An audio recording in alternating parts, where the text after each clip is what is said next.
Okay, guys, you want to know a fast way to get yourself 10 years behind bars?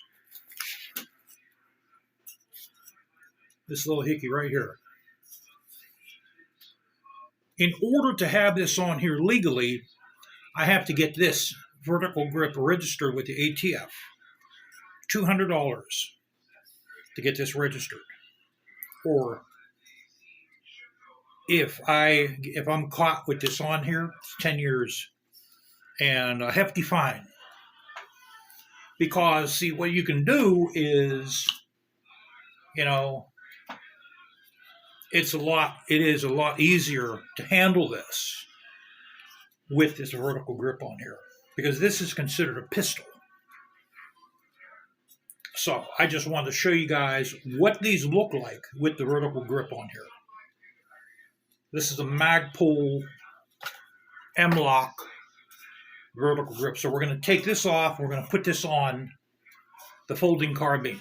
That I'm allowed to have it on there without registering it because that's a rifle.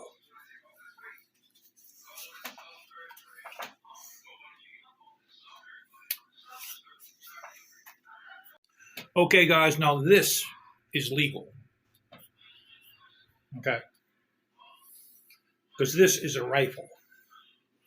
Now, this is the Magpul M-Lock one. This was, I think it was something like $19. It's plastic, it's hollow. They don't send you a Allen key, and you have to have long Allen keys. But it does, Then once I put my red belt on, I might change this riser bridge to just a riser.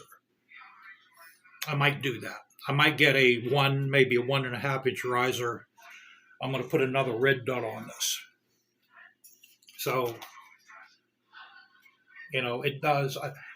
I don't want to put it up here. Down here is better. It's faster to acquire it. So this is legal. For this, you don't need any. You don't have to get this registered as long as it's on a rifle. But for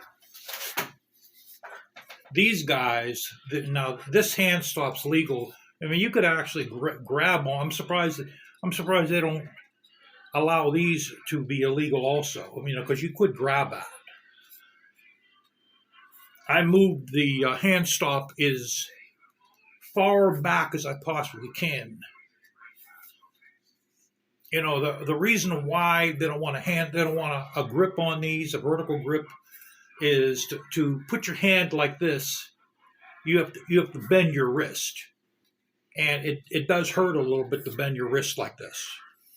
Where if you have a vertical grip on it, you can shoot with a lot more ease.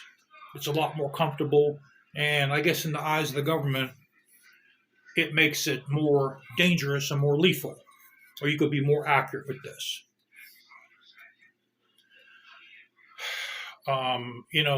So if you put a vertical grip on this PC charger, it's no longer a PC charger in the eyes of ATF. It becomes an AOW, any other weapon. It carries a fine along with 10 years in jail, unless if you register the vertical grip, which in order to register it, you need photo ID. You have to send them in, I think it's $200, along with a photo and a fingerprint card to yourself. To get the fingerprint card, you have to supply the fingerprint card and take it down to a police station. You get them to fingerprint you because they won't supply their own fingerprint cards. You have to supply the fingerprint card. And you have to pay them the fee to fingerprint you, along with your photo and $200, and it takes several months on top of that. So I've never done it, but that's what I've read. So that is why they don't allow you to have because this becomes extremely lethal and accurate with a vertical grip. So like this, oh, my wrist hurts. It bends the wrist like it's bending your wrist around a little bit. That's why you want it to stay like this.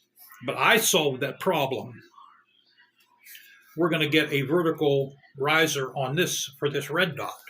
That way there, you don't have to bend your wrist so much because it's already coming up. You know, that's how I solved the problem. We're putting a riser on this and a riser on the Smith & Wesson folding rifle along with a red dot on that. For now, I'm not even putting a folding arm brace on that. I'm not even doing that. I was going to do that, but I'm not going to even do that, guys. I'm going to leave this just like it is, other than the riser for this red dot.